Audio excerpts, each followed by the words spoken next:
It was a quiet Thursday evening, one of those nights where the stillness settles over the house like a thick blanket. Ryan, my husband, had flown out to Chicago that morning for a 3-day conference.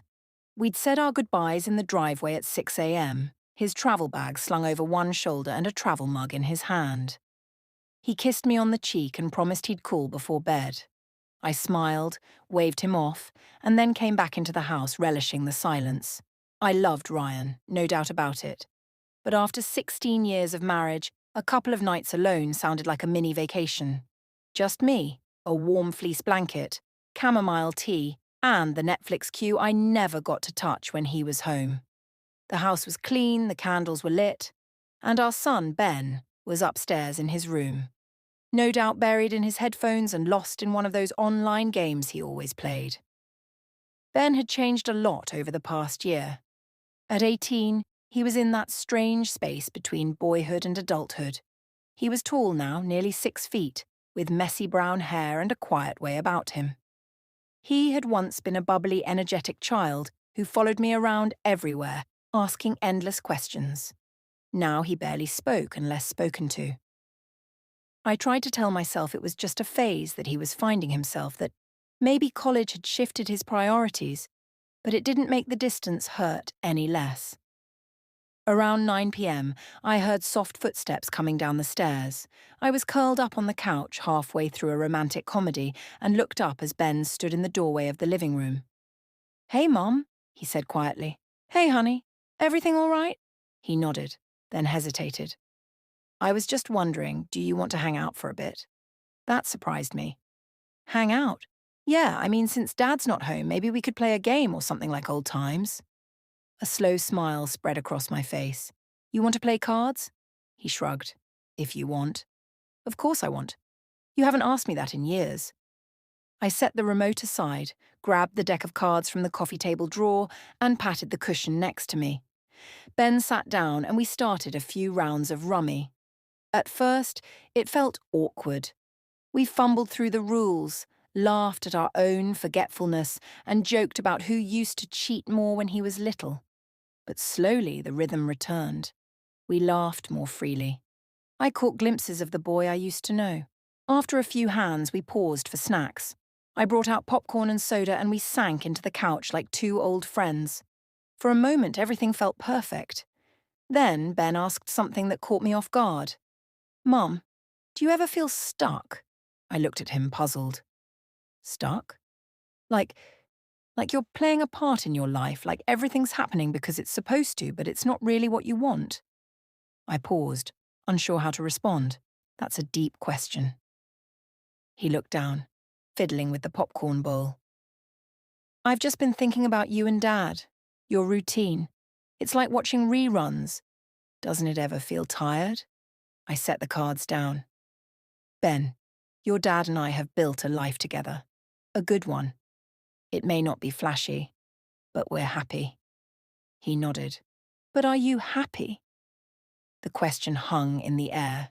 I opened my mouth to answer, but just then the power flickered and went out. The room was swallowed by darkness, and I let out a startled gasp. "Great," I muttered, grabbing my phone to turn on the flashlight. Ben stood up. "I'll check the fuse box." "I'll come with you," I said quickly, not loving the idea of being alone in the dark. We made our way to the basement, the narrow staircase creaking under our feet. The air was cooler down there, and everything smelled faintly of dust and old paint. Ben crouched near the fuse panel, examining the switches. "There's nothing tripped," he said. "Might just be the neighborhood." I turned to go back upstairs. That's when I noticed something strange. "Ben, why is the back window open?" He turned to look. I don't know. I didn't open it." We both walked over. The window wasn't just open, it looked like it had been forced. I felt a chill rush down my spine. "I think someone tried to break in," I whispered. Ben's jaw tightened. "Stay here." "No," I said, grabbing his arm. "We should call the police." But Ben shook his head. "Let me just check the backyard real quick if someone's still out there." He grabbed a flashlight and walked toward the stairs. I followed him up, my heart pounding. We crept through the house, peering out through the back door, but saw nothing. No movement, no sound, just the distant hum of emergency lights from down the block. As we stood there, staring into the dark, Ben turned to me and said, "You know, this might sound weird, but I'm kind of glad this happened." I blinked. Glad? Because it gave us a reason to talk again, to be close again. My chest tightened. I hadn't realized just how much I'd missed him.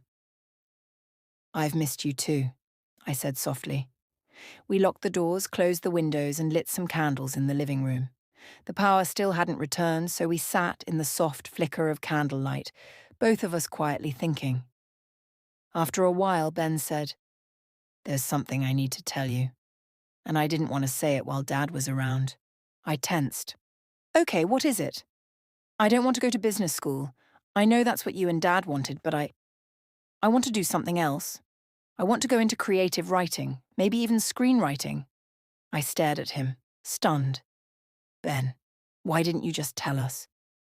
"Because Dad wouldn't understand. He thinks it's a waste. That writing is just a hobby." I sighed. "Your dad. He just wants what's best for you. He worries about security, stability." "I know, but I can't keep pretending. I've been applying to different programs behind your backs. I even got accepted into one." He pulled out his phone and showed me an email. It was from a prestigious film institute on the West Coast. I read it, my heart pounding. "Ben, this is incredible." His eyes searched mine. "You're not mad?" "Mad? I'm proud. So proud. I just wish you hadn't felt like you had to hide it." He smiled, a genuine relieved smile that lit up his whole face. "Thanks, Mom. That means everything." The power flickered back on just then, flooding the room with light. We both laughed at the timing. As I stood up to blow out the candles, Ben grabbed my hand. "I also wanted to say thank you for everything. You've always been the one I could count on, even when I acted like I didn't care." Tears welled up in my eyes.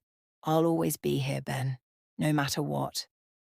That night, we stayed up for hours talking about college, about life, about the future. When I finally went to bed, I felt something shift inside me, something tender and warm. My son had grown up, yes, but he hadn't grown away. He was still mine. And now I knew, no matter what path he chose, he'd be okay. When Ryan came home 2 days later, I told him everything. He wasn't thrilled at first, but over time, he came around. It wasn't the plan we'd envisioned for our son, but it was his plan, and that mattered more. Sometimes life throws you surprises in the form of a power outage, a forced window, or a late-night card game. And sometimes those are the moments that bring you closer than you've been in years. All I know is that night changed everything, and I'll never forget what my son did when my husband wasn't.